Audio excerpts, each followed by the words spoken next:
Très bien. Frère Branham, nous n'avons plus que 10 minutes maintenant.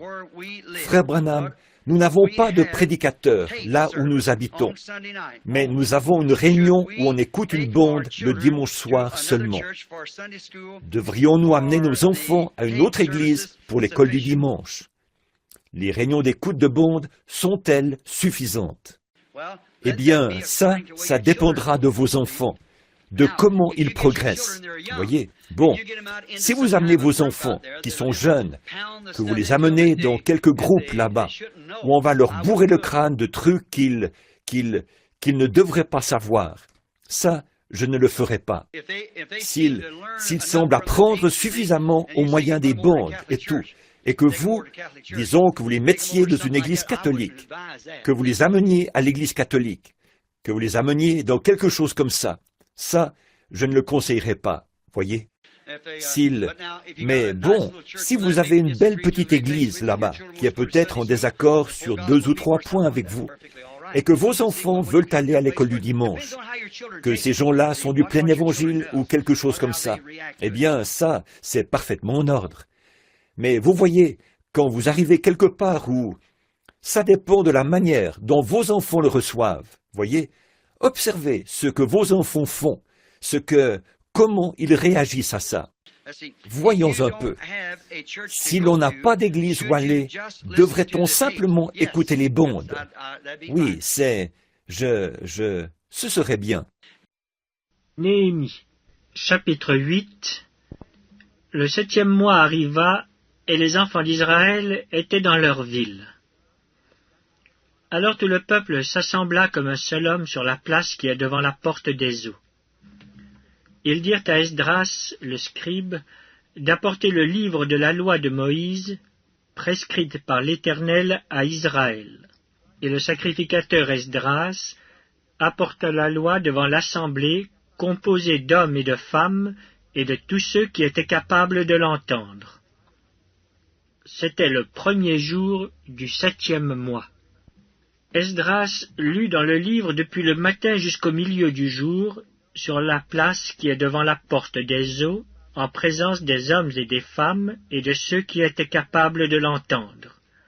Tout le peuple fut attentif à la lecture du livre de la loi. Esdras, le scribe, était placé sur une estrade de bois dressée à cette occasion. Auprès de lui, à sa droite, se tenaient Matithia, Shema, Anaja, Uri, Ilkija et Maaséja, et à sa gauche Pédaja, Mishaël, Malkija, Hashum, Ashbadana, Zacharie et Meshulam. Esdras ouvrit le livre à la vue de tout le peuple, car il était élevé au-dessus de tout le peuple. Et lorsqu'il l'eut ouvert, tout le peuple se tint en place.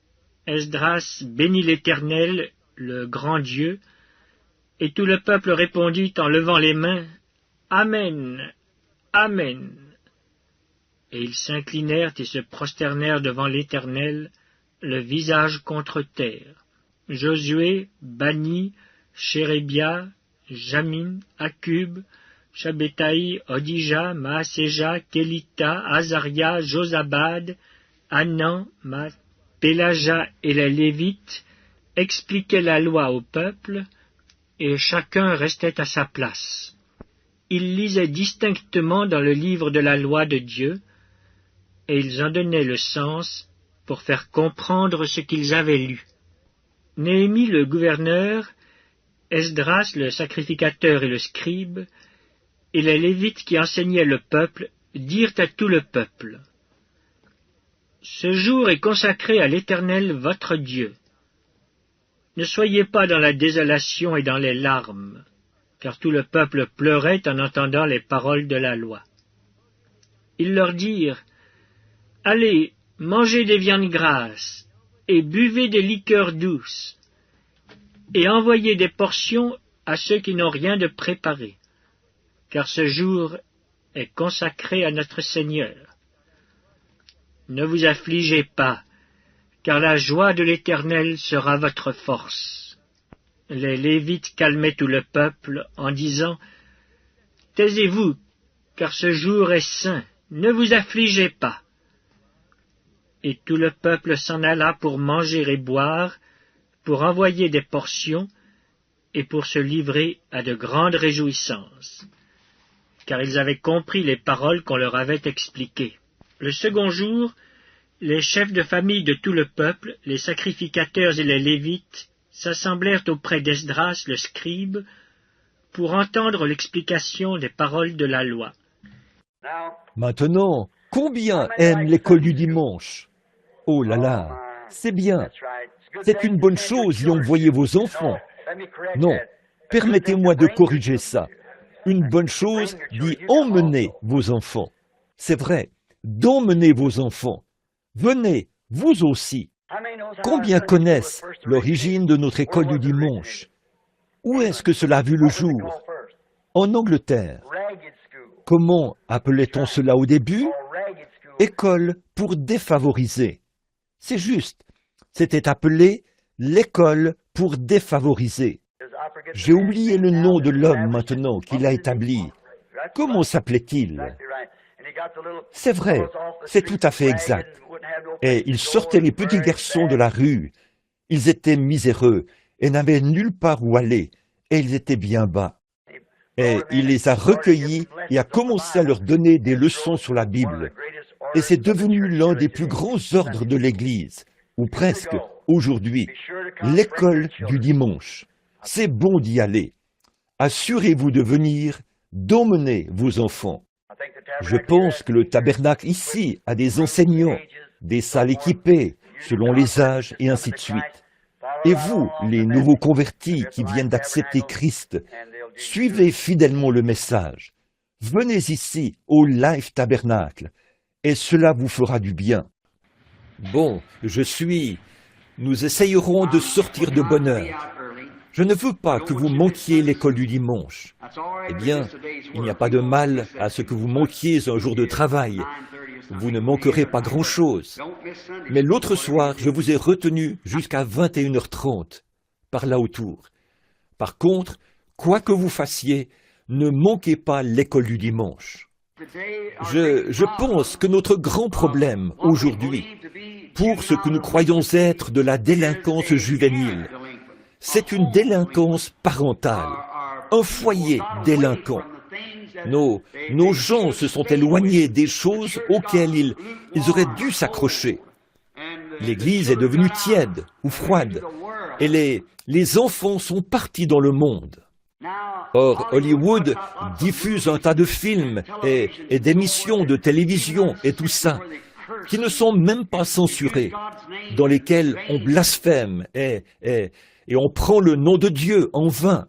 Et autrefois, c'était mal pour les enfants dans les églises de la sainteté d'assister à des projections de films ou d'aller au cinéma. Mais maintenant, Satan est allé plus loin. Il a amené ça directement dans la maison, sous la forme de la télévision, sans que ce soit censuré et tout. C'est comme ça que Satan arrive à s'introduire petit à petit. C'est comme la piste de luge autrefois. Beaucoup d'entre vous ne s'en souviennent pas, parce que vous êtes trop jeunes. Il y avait un divertissement pour les enfants. On s'asseyait sur sa luge et on la faisait tourner et tourner. Il y avait là une cuvette, une pente raide, et on regardait qui oserait s'en approcher le plus. Et au bout d'un moment, avant de s'en rendre compte, on se mettait à dévaler. C'est comme ça avec le péché. Ne le traitez pas à la légère. Ne cherchez pas à voir jusqu'où vous pouvez vous en approcher. Regardez jusqu'où vous pouvez en rester éloigné. Voyez, ne prenez pas de risques. Si vous voulez courir le risque, moi, je ne veux pas prendre de risques. On raconte qu'une fois, un vieil Écossais s'apprêtait à franchir une montagne. Et les voitures à cheval attendaient. Chaque homme voulait être celui qui l'emmènerait. Il a dit, « Je veux que ce soit le meilleur cocher qui m'emmène. » L'un d'entre eux a dit, « Eh bien moi, je peux faire passer mes 6 chevaux au grand galop à moins de 25 cm du bord de la route sur cette montagne. Basculer dans le vide serait la mort. » Il a dit, « Mes capacités de cocher sont suffisantes pour que je puisse faire passer mes chevaux par là en toute sécurité avec mes roues à 25 cm du bord, sans que ça bascule. » L'autre a dit, « Moi, je peux faire mieux. Je peux passer à moins de 15 cm ou 10 cm et sans jamais basculer dans le vide. » Il a dit, « Et vous, monsieur ?» Il a dit, « Eh bien, je ne sais pas. Je n'aime pas faire ça. Moi, je rase le flanc de la montagne. » Il a dit, « C'est vous qui allez m'emmener. » C'est ça, c'est lui. Ce n'est pas jusqu'où vous pouvez vous approcher, combien vous imaginez que vous êtes à l'abri. Restez aussi loin que possible du péché. Éloignez-vous-en le plus possible. Vous dites, « Eh bien, je peux faire ceci. Il n'y a pas de mal à faire ceci. » Eh bien, s'il y a un doute dans votre esprit, ne le faites en aucun cas. S'il y a un doute quelque part, tenez-vous-en éloigné. Alors, vous voyez, alors vous vivez carrément par la foi, s'il n'y a pas de doute. S'il y a un doute, alors laissez ça. Ne vous en approchez en aucun cas. Et je pense que, dans bien des cas, ce sont les parents qui s'éloignent. Je sais que parfois, ce sont les écoles et différentes choses. Et l'école du dimanche dure environ une demi-heure ou une heure le dimanche matin. Et le monde a les enfants le reste de la semaine. Et leur bourre le crâne plus qu'une enseignante. Et très souvent, trop souvent, l'enseignante donne une petite leçon tirée d'une publication trimestrielle, tout en se peignant les lèvres et en se passant un coup de peigne. Elle laisse les enfants se débrouiller. Et puis, à la maison, ils ne reçoivent aucune formation chrétienne du tout. Maman est quelque part à une partie de cartes, et papa est au bowling, et la sœur est sortie avec quelqu'un qui possède un bolide. C'est ça, vous voyez. Vers quoi? Où allons-nous? C'est tout simplement, c'est terrible. Et alors nous voyons qu'il y a toutes ces choses ensemble. Dehors, Junior parcourt les rues sur sa moto. Et certains jouent au golf et d'autres jouent au billard. Ils font une chose ou une autre pour se distraire. Et on laisse tomber l'église. Psaume 78. Cantique d'Asaph. Mon peuple, écoute mes instructions. Prêtez l'oreille aux paroles de ma bouche. J'ouvre la bouche par des sentences. Je publie la sagesse des temps anciens. Ce que nous avons entendu, ce que nous savons, ce que nos pères nous ont raconté, nous ne le cacherons point à leurs enfants. Nous dirons à la génération future les louanges de l'Éternel, et sa puissance, et les prodiges qu'il a opérés. Il a établi un témoignage en Jacob. Il a mis une loi en Israël, et il a ordonné à nos pères de l'enseigner à leurs enfants, pour qu'elle fût connue de la génération future des enfants qui naîtraient, et que, devenus grands, ils en parlassent à leurs enfants, afin qu'ils missent en Dieu leur confiance, qu'ils n'oubliassent pas les œuvres de Dieu et qu'ils observassent ses commandements, afin qu'ils ne fussent pas comme leur père, une race indocile et rebelle, une race dont le cœur n'était pas ferme et dont l'esprit n'était pas fidèle à Dieu. Hautement instruits, des diplômes, l'université. Nous mettons plus de temps à instruire nos enfants en algèbre et en biologie que sur la Bible et sur Jésus-Christ. Il n'y a pas un gamin dans ce pays qui ne puisse vous dire qui est David Crockett. Il n'y a pas un tiers d'entre eux qui puisse vous dire qui est Jésus-Christ. Alors, ce ne sont pas des névrosés? Oui, certainement. Combien nous pourrions continuer encore et montrer ce qu'ils font. Allez dans nos écoles aujourd'hui, regardez nos enfants d'âge scolaire, nos petits qui vont à l'école. Vous devriez voir ce qui se passe. Des petites filles, ici dans les écoles et tout, âgées de 14 et 15 ans. Leur maman les envoie à l'école. Leur vie est gâchée, côté moral, côté mental. Des narcomanes, des drogués, des fumeuses de cigarettes et tout le reste dans le genre.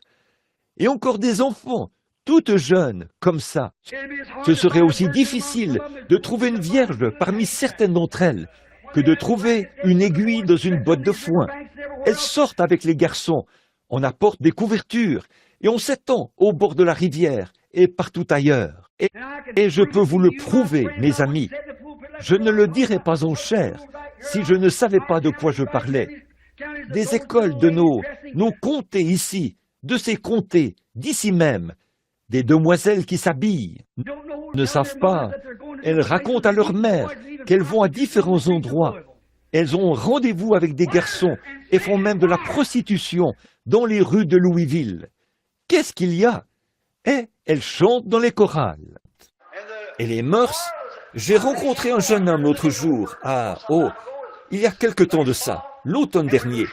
Nous arrivions dans une ville. Et il me disait, un jeune homme qui allait à l'école secondaire et qui était marié. Il disait, j'ai épousé cette jeune fille parce que c'était une bonne fille. Il fallait que je l'épouse avant qu'elle termine ses études secondaires. Il a dit, à ma connaissance, depuis des années, nous n'en avons pas eu une seule qui soit encore vierge à sa sortie de l'école secondaire ici. Voyez, elles ont vraiment perdu tout sens moral. C'est parce qu'on leur a présenté un petit évangile social, avec les prédicateurs qui se tiennent là, à parler de petites choses insignifiantes, et des petits bouts de récits de la Bible, ou quelque chose comme ça, au lieu de prêcher la repentance et d'amener les hommes et les femmes à s'avancer à l'autel. Son papa, le soir, il rentre, il s'allume un cigare, il prend un verre de bière, il s'assied et il boit ça. La mère est sortie toute la journée, avec un groupe de femmes, à une partie de cartes, quelque activité sociale du genre. Comment s'attendre à ce qu'il en soit autrement de l'enfant? Et vous les hommes, vous pauvres mollusques, vous espèces de poules mouillées, qui laissez vos femmes faire une chose pareille, cela montre de quoi vous êtes faits. C'est la raison pour laquelle vous n'avez pas le Saint-Esprit comme vous affirmez l'avoir. Sinon, vous auriez assez de cran pour la faire agir comme une dame, en tout cas aussi longtemps qu'elle vivra avec vous. Amen. Cela semble démodé et tranchant, mais c'est de ça que l'Église a besoin aujourd'hui. Un lavage du Saint-Esprit à l'ancienne mode. Elle a besoin d'être étendue, séchée et repassée par le Saint-Esprit. Certainement. Regardez dans quelles conditions le monde s'est enfoncé. Comment ils sortent dans la rue et font toutes ces choses. Comment vous collez votre nez contre la télévision le mercredi soir au lieu d'aller à l'église. Comment vous? Eh bien, il n'y a pas un enfant dans le pays qui ne connaisse bien David Crockett. Et ce vilain mensonge qui dit qu'à l'âge de 3 ans, il tua un ours.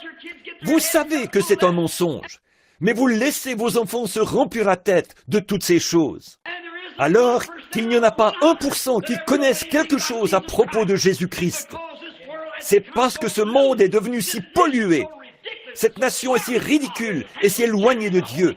Elle a rejeté le Saint-Esprit. Oh, dites-vous, je vais à l'église et je crie.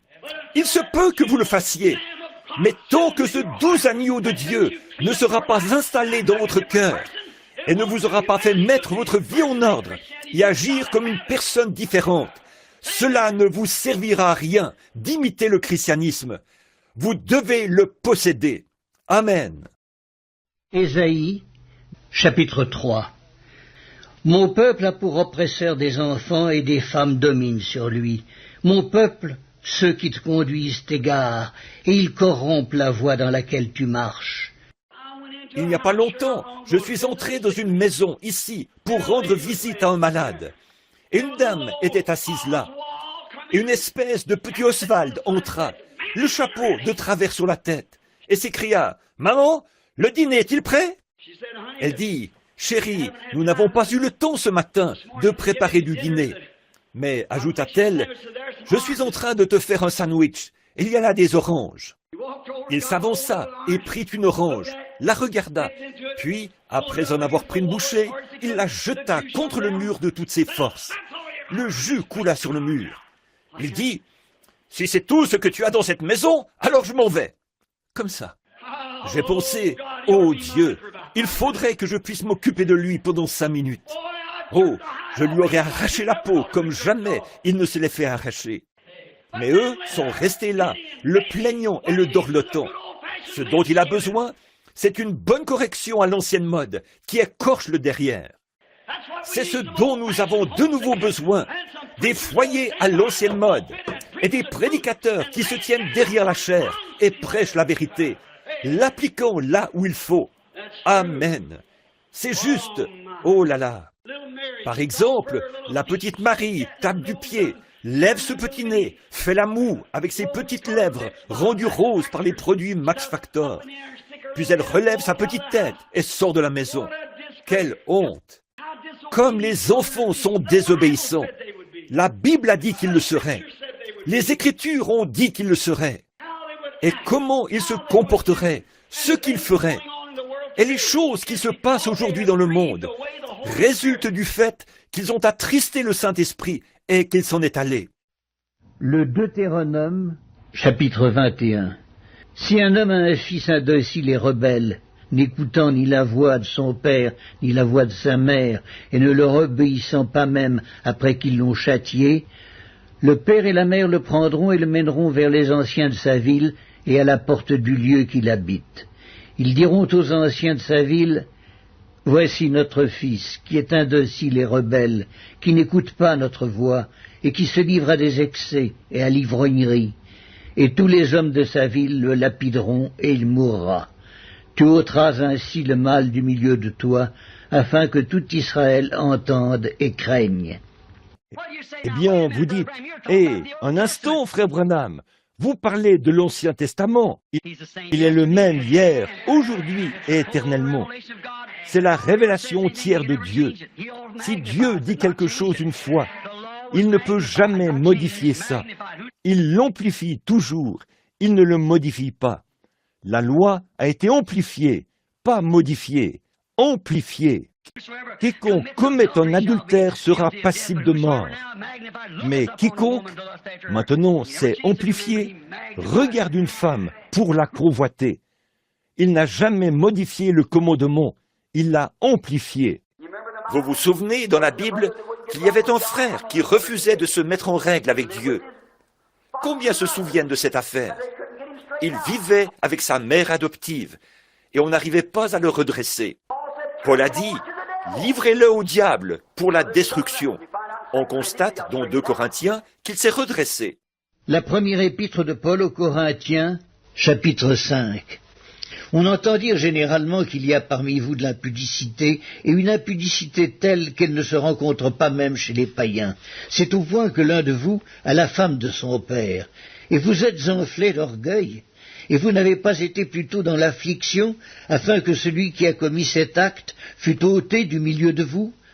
Pour moi, absent de corps, mais présent d'esprit, j'ai déjà jugé, comme si j'étais présent, celui qui a commis un tel acte. Au nom du Seigneur Jésus, vous et mon esprit étant assemblés avec la puissance de notre Seigneur Jésus, qu'un tel homme soit livré à Satan pour la destruction de la chair, afin que l'esprit soit sauvé au jour du Seigneur Jésus. C'est bien à tort que vous vous glorifiez. Ne savez-vous pas qu'un peu de levain fait lever toute la pâte? Faites disparaître le vieux levain, afin que vous soyez une pâte nouvelle, puisque vous êtes sans levain, car Christ, notre Pâque, a été immolé. J'ai un frère, un bon ami, j'ai envie de le nommer, un frère prédicateur. Et ce frère prédicateur, son nom est frère Rasmussen. Beaucoup d'entre vous, les ministres qui sont ici ce soir, son nom paraît dans vos publications. Il est interdénominationnel, de Chicago. Et regardez, il avait un garçon, lui, ministre, et il a épousé une jeune fille catholique. Et il s'est engagé dans cette voie. Et ils avaient l'intention de faire ceci, cela et autre chose, et tout le reste. Il a eu des ennuis. Son papa est allé vers lui et lui a dit, « Maintenant écoute, fiston, veux-tu te réconcilier ?» Il a dit, « Papa », il avait traité de bon d'exalter ceux de son église, son papa. Celui-ci a dit, « Maintenant écoute, vas-tu mettre cette chose-là en ordre avec l'église ?» Il a dit, « Bon, papa, tu es mon papa, et je ne veux pas avoir d'ennui avec toi. » Très bien, il a pris avec lui un des diacres, et il est allé le trouver chez lui. Il a dit, « Wesley, je veux te parler. » Il a dit, « Vas-tu mettre cette chose-là en ordre avec l'église ?» Et il lui a répondu comme ça, de façon cassante. Alors il a dit, « Souviens-toi, Wesley, je suis le pasteur de cette église. Je suis ton père, mais je vais faire ce que Dieu a dit. Je te donne 30 jours pour mettre ça en ordre avec cette église. Sinon, nous t'excommunierons de la présence de Dieu. Tu es mon propre fils. Lui, c'est mon sauveur. Il a dit, je t'aime. Et tu sais que je t'aime, Wesley. Je donnerai ma vie pour toi, maintenant même. Mais il faut que tu te conformes à la parole de Dieu. Tu vois? Il a dit, je suis le pasteur. Je suis le berger de ce troupeau. Que tu sois mon enfant ou n'importe qui d'autre, il faut que tu t'alignes sur la parole de Dieu. Si tu ne le fais pas, je ne suis pas apte à être son berger. Oh, ça, c'est un pasteur. Ça, c'est un homme. Vous ne trouvez pas? Ça, c'est un homme. C'est ce qu'il a dit à son garçon. Et ça lui a fait de la peine qu'il a dit. Mais il a dit, quoi? À qui voulez-vous faire de la peine? À un homme ou faire de la peine à votre sauveur? Donc, il a dit, alors nous sommes repartis. Et il a dit, il a refusé d'obéir. Et nous, je l'ai dit à l'église. Il a dit, mon propre fils Wesley refuse de m'écouter dans cette affaire. Il refuse d'écouter le diacre.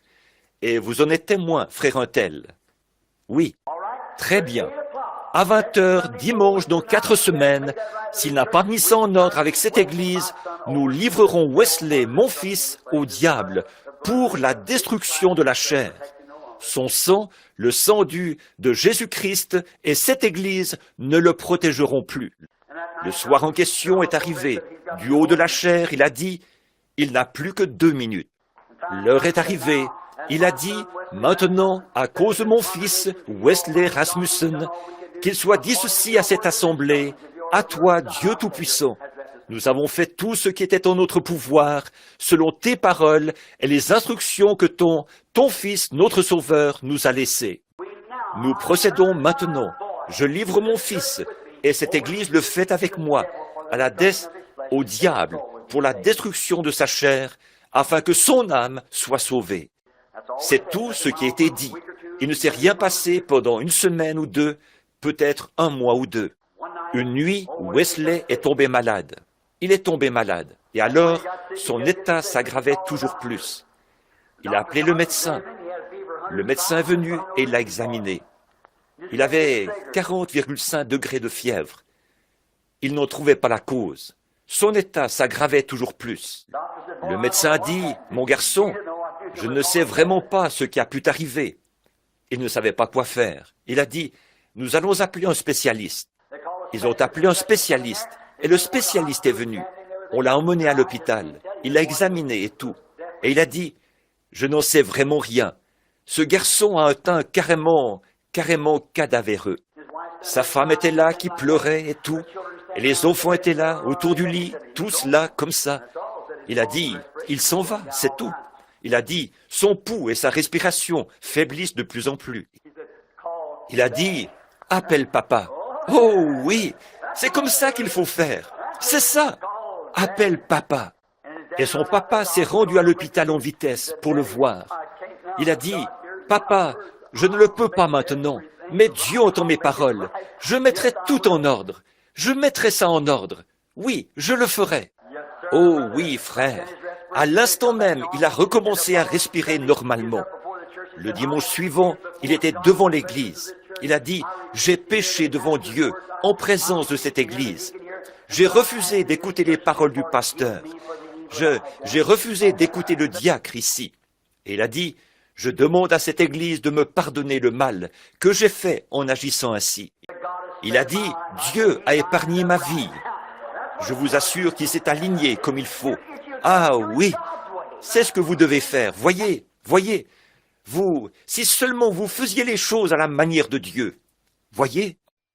La seconde épître de Paul aux Corinthiens, chapitre 2. Je résolus donc en moi-même de ne pas retourner chez vous dans la tristesse, car si je vous attriste, qui peut me réjouir, sinon celui qui est attristé par moi? J'ai écrit comme je l'ai fait pour ne pas éprouver à mon arrivée de la tristesse de la part de ceux qui devaient me donner de la joie, ayant en vous tous cette confiance que ma joie est la vôtre à tous. C'est dans une grande affliction, le cœur angoissé et avec beaucoup de larmes, que je vous ai écrit, non pas afin que vous fussiez attristés, mais afin que vous connussiez l'amour extrême que j'ai pour vous. Si quelqu'un a été une cause de tristesse, ce n'est pas moi qui l'a attristé, c'est vous tous, du moins en partie, pour ne rien exagérer. Il suffit pour cet homme du châtiment qui lui a été infligé par le plus grand nombre, en sorte que vous devez bien plutôt lui pardonner et le consoler, de peur qu'il ne soit accablé par une tristesse excessive. Je vous exhorte donc à faire acte de charité envers lui, car je vous ai écrit aussi dans le but de connaître, en vous mettant à l'épreuve, si vous êtes obéissants en toutes choses. Or, à vous qui pardonnez, je pardonne aussi. Et ce que j'ai pardonné, si j'ai pardonné quelque chose, c'est à cause de vous, en présence de Christ, afin de ne pas laisser à Satan l'avantage sur nous, car nous n'ignorons pas ses desseins. Or, voyez, nous, ce qu'on fait, c'est qu'on a une réunion du conseil, et on dit, bon, maintenant, est-ce que nous devrions garder... Je ne parle pas du tabernacle, mais je parle de nous, les protestants. On a une réunion du conseil, et on dit, que pensez-vous de Jones? Qu'est-ce qu'il faut faire de lui, d'après vous? Moi, je pense qu'il serait un meilleur membre chez les méthodistes que chez nous. Voilà, ça ne va pas du tout. C'est pour cette raison que nous n'avons pas à nous conformer à leurs traditions et à faire appel à un certain évêque, membre de... On l'appelle comment déjà? Le responsable régional de l'église pentecôtiste? Le surveillant régional. On le fait venir pour qu'il voie la conduite de cet homme. La Bible nous le dit, ce qu'il faut faire. C'est pour cette raison que nous ne perdons pas notre temps avec leur dénomination. Nous restons libres, loin de cette chose-là. Amen. Vous n'êtes pas fâchés contre moi, n'est-ce pas? Ne faites pas ça. Très bien. Je vais probablement recevoir de très bonnes questions demain soir. Mais bon, c'est vrai. Première épître de Paul à Timothée, chapitre 5. Ceux qui pêchent, reprends-les devant tous, afin que les autres aussi éprouvent de la crainte. Je te conjure devant Dieu, devant Jésus-Christ, et devant les anges élus, d'observer ces choses sans prévention, et de ne rien faire par faveur. C'est ce qui se passe avec notre pays aujourd'hui. La raison pour laquelle tant de choses sont prises à la légère sur la terre aujourd'hui, c'est que les sanctions ne sont pas assez sévères. Si on surprenait un homme à sortir avec la femme d'un autre, ils devraient être amenés tous les deux en public, être castrés là, devant tout le monde, et être ensuite relâchés. C'est vrai. Si on prenait un homme à faire quoi que ce soit de mal sur la route, tandis qu'il conduit trop vite, on ne devrait pas lui infliger une peine de moins de 10 ans. C'est un meurtre prémédité, voyez-vous? Mettez des peines comme celle-là en application, et vous les ralentirez. Mais quand quelque politicien malhonnête va voir celui-ci et arrive à faire passer cela en disant « Eh bien, il avait un peu bu, il ne voulait pas faire cela. Il tue un homme, son épouse et toute une bande d'enfants innocents, et on laisse Ricky s'en tirer. » Ça, c'est la politique. Ça, c'est le monde. Ça, c'est le diable. Dieu a dit que si un homme était surpris en adultère ou une femme, il fallait les amener là et les lapider. Cela réglait la chose, voyez-vous. Si vous étiez pris à ramasser même le poids d'une petite branche le jour du sabbat, alors saisissez-le et lapidez-le. Il vivait d'après cela. Et à présent, vous voyez, nous n'avons pas ce genre de loi aujourd'hui. Mais quant aux chrétiens, à l'Église, ceux à qui je m'adresse ce matin, cette loi de Dieu est dans votre cœur, voyez-vous. Vous n'avez aucun désir de faire cela. C'est ici, à l'intérieur. Vous voulez observer la loi de Dieu d'une façon si parfaite, peu importe ce que c'est. Vous voulez simplement être ce que... Si Dieu a besoin d'un paillasson à la porte, s'il veut que vous soyez ce paillasson, vous êtes tellement heureux d'être cela. Peu importe quoi, vous voulez être le paillasson, voyez-vous? Ce que Dieu veut que vous fassiez, c'est ce que vous voulez faire, parce que c'est Dieu. Maintenant, c'est ainsi que vous pouvez vraiment constater que vous avez un vrai, authentique, véritable amour pour Dieu. Nous découvrons donc que si un ange prêchait quoi que ce soit d'autre que ce qui a déjà été dit dans la Bible, qu'il soit anathème. Personne n'a le droit de faire cela. Ce doit être tout à fait conforme à ce qui est dit. Et de plus, nous lisons dans Apocalypse 22, 18 et 19, si un homme ajoute un mot à ceci, ou on retranche un mot, Dieu retranchera sa part du livre de vie. C'est juste, Dieu retranchera sa part, qu'il soit ministre de l'Évangile ou quoi que ce soit d'autre, et que son nom soit inscrit dans le livre de vie. Dieu a dit, je vais simplement l'effacer. C'est juste, s'il y ajoute une seule chose ou on retranche un seul mot. Voilà à quel point Dieu a fait de sa parole quelque chose d'infaillible. Voyez-vous? Vous pouvez ajouter à l'Église ou retrancher de l'Église, mais n'allez pas ajouter à cette parole ou en retrancher quoi que ce soit, parce que Dieu ôtera d'un coup votre nom du livre de vie. Et c'est, à ce moment-là, vous êtes fini, voyez-vous? Vous ne pouvez pas y ajouter ni en retrancher quoi que ce soit. C'est exactement ce... Elle n'a pas besoin d'interprète, car la Bible dit que Dieu fait sa propre interprétation de la Bible. Elle ne peut être un objet d'interprétation particulière, a dit Pierre. Très bien. Et toute l'Écriture est divinement donnée, divinement agencée, et toute la chose est une révélation de Jésus-Christ. Le Nouveau et l'Ancien Testament, tandis qu'ils ont prédit sa venue, ce qu'il ferait lorsqu'il serait là, et ce qu'il ferait dans cet âge à venir. Alors, cela fait de lui le même hier, aujourd'hui et pour toujours. Voyez-vous? Comme on peut le lire dans Hébreux où Paul a écrit cela. Il est Dieu, Jésus-Christ hier, de l'Ancien Testament.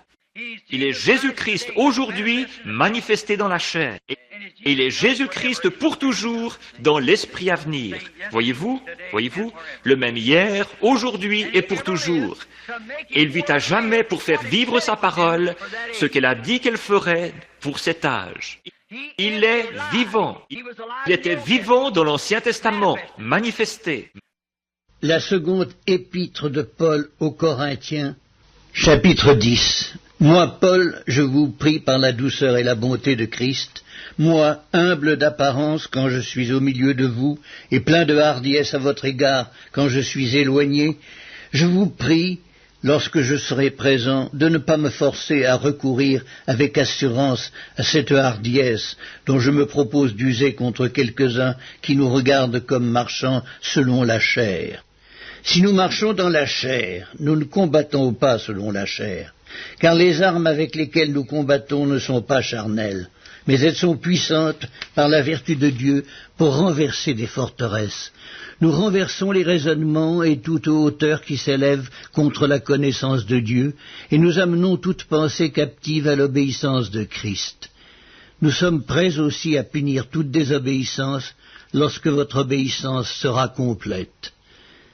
Vous regardez à l'apparence.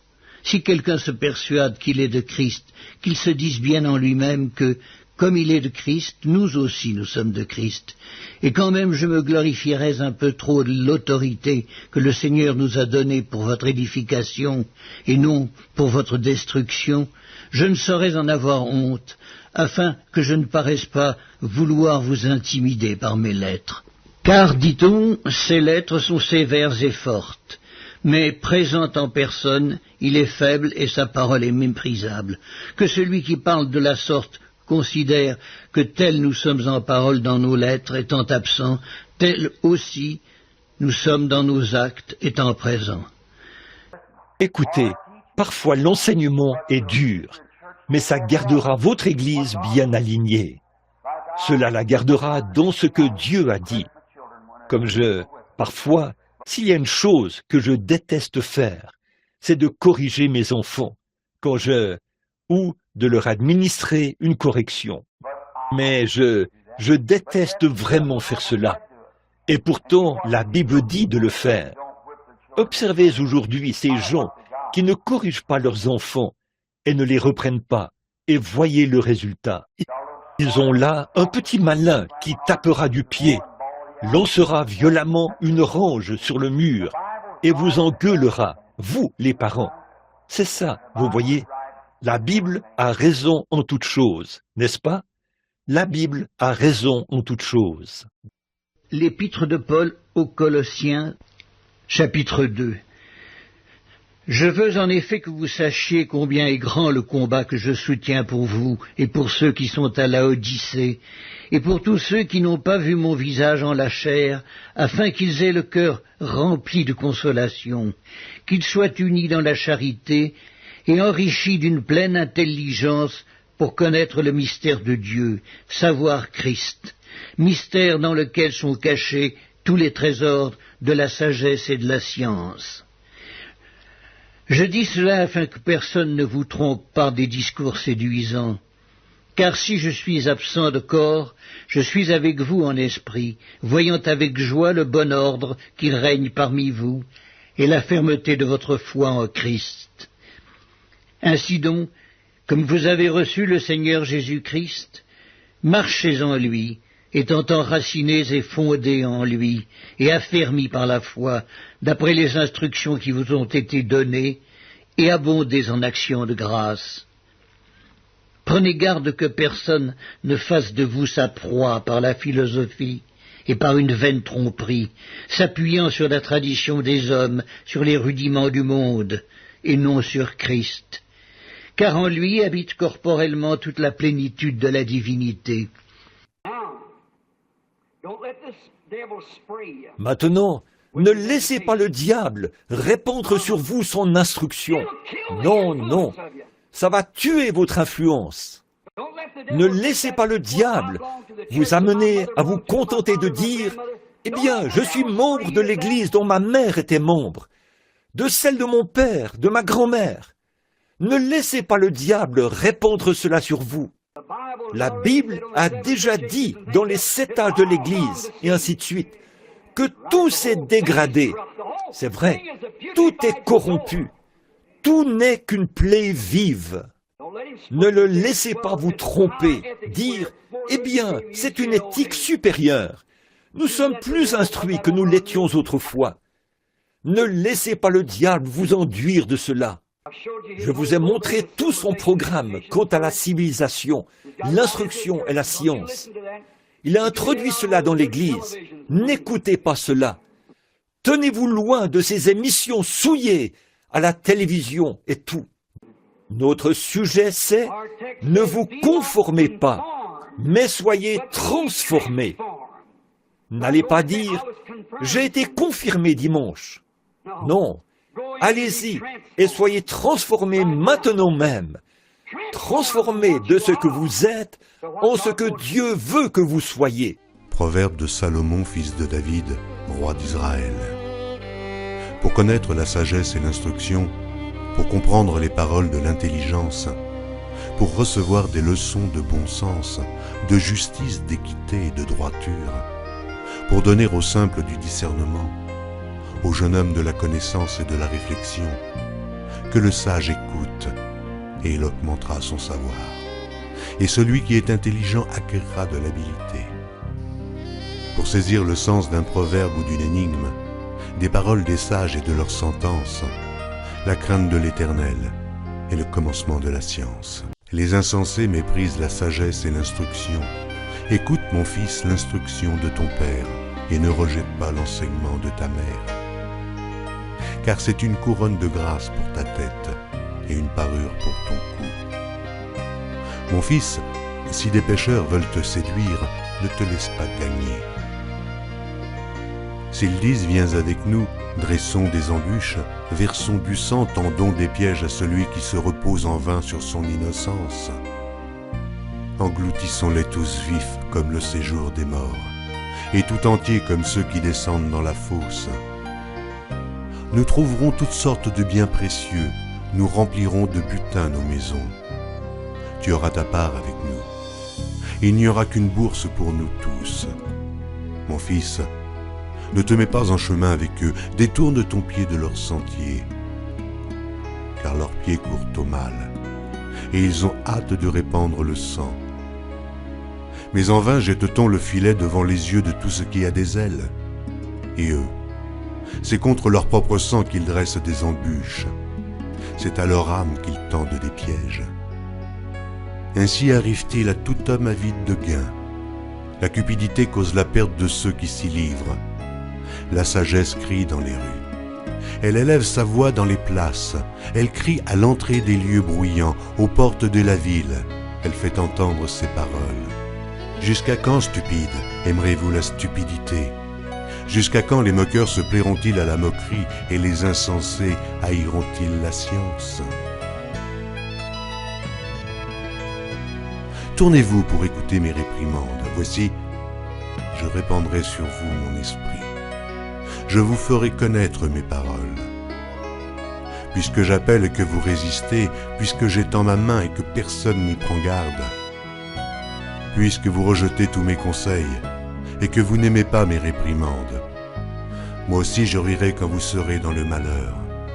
Je me moquerai quand la terreur vous saisira. Quand la terreur vous saisira comme une tempête et que le malheur vous enveloppera comme un tourbillon, quand la détresse et l'angoisse fondront sur vous, alors ils m'appelleront et je ne répondrai pas. Ils me chercheront et ils ne me trouveront pas, parce qu'ils ont haï la science et qu'ils n'ont pas choisi la crainte de l'Éternel, parce qu'ils n'ont point aimé mes conseils et qu'ils ont dédaigné toutes mes réprimandes. Ils se nourriront du fruit de leur voix et ils se rassasieront de leurs propres conseils, car la résistance des stupides les tue et la sécurité des insensés les perd. Mais celui qui m'écoute reposera avec assurance, il vivra tranquille et sans craindre aucun mal. Bon, cela dépend du genre de semence qui est en vous. Si une semence de l'intellect et de l'instruction a été placée en vous, elle ne peut faire qu'une seule chose, vous déformer, c'est tout. Si vous êtes un fils ou une fille de Dieu, c'est la seule chose qu'elle puisse faire. Aujourd'hui, quand je regarde dehors, les gens agissent comme s'ils ne croyaient même pas que Dieu existe. Pardonnez-moi cette expression. Si cela a blessé quelqu'un, ce n'est pas mon intention. Il y a quelques dimanches, ma propre fille m'a invité à venir regarder un concert religieux à la télévision. C'est le dimanche matin. Je voulais suivre l'émission d'Oral Roberts. Et je leur ai dit de me faire signe. Elle a dit, « Tu entends ça? Il chante vraiment bien. » Mon fils qui était là me l'a dit aussi. Et j'ai allumé ce téléviseur. Nous louons d'une femme qui a une télévision dans sa maison. Je n'ai pas du tout l'intention d'en avoir une chez moi. Non, monsieur. Je ne veux pas de cette chose dans ma maison. Je ferai sauter cela avec mon fusil de chasse. Je ne veux rien avoir à faire avec cette vilaine chose. Non, monsieur. Mais on a pris un... Permettez-moi de vous parler de vous qui habitez l'Arizona. Vous avez vu cette enquête menée dans les écoles l'autre jour, n'est-ce pas? 80% des enfants dans les écoles de l'Arizona souffrent de déficience mentale. 67% d'entre eux, c'est parce qu'ils regardent la télévision. Qu'en pensez-vous? Vous feriez mieux d'utiliser votre fusil de chasse. Voyez? Ne laissez pas le diable répandre ça sur vous. Non, monsieur. Maintenant, les gens, comme je l'ai dit, les gens agissent comme s'ils n'auront pas à passer en jugement. Ces garçons et ces filles, il y avait aussi une famille indienne et tout un tas de choses. Je pense qu'un homme du nom de M. Poole en est le conducteur. Et si jamais j'ai vu une parodie moderne des cantiques, c'est bien la manière dont il s'y prenait. Une bande de rickies qui était là, à agiter les mains dans tous les sens. J'ai vraiment apprécié ce jeune homme qui a chanté ici ce matin. Il avait l'air décent, comme un vrai homme. J'aime ça. Quand vous, les hommes d'affaires, vous faites parfois venir ici ces bandes de rickies qui crient et qui braillent et qui font n'importe quoi et qui retiennent leur souffle jusqu'à ce que leur visage devienne bleu. Ça, ce n'est pas chanter. C'est juste faire beaucoup de bruit scientifique. Chanter, c'est exprimer une mélodie du fond du cœur. Je me suis dit, dommage, quelle honte. Alors voilà qu'au nom de la religion, on agit comme s'il n'y avait pas de Dieu. Quelqu'un a dit l'autre jour, un garçon qui fréquente ma fille, un garçon chrétien a dit, il lui a fait un commentaire impertinent au sujet d'Adam et Ève. Il a dit, Ève parcourait le jardin. Il a dit, les enfants, vous voyez cet arbre-là? Il a dit, c'est ce que votre mère a mangé. Et à cause de cela, nous sommes privés de maison et de foyer. Pouvez-vous imaginer cela? Il est censé être un fervent chrétien. Il prendrait une promesse et une parole de Dieu et les jeterait dans une porcherie. Ils agissent comme s'ils n'avaient pas à passer en jugement. Mais Dieu fera passer chaque secret en jugement. Ils agissent comme si Dieu n'existait pas.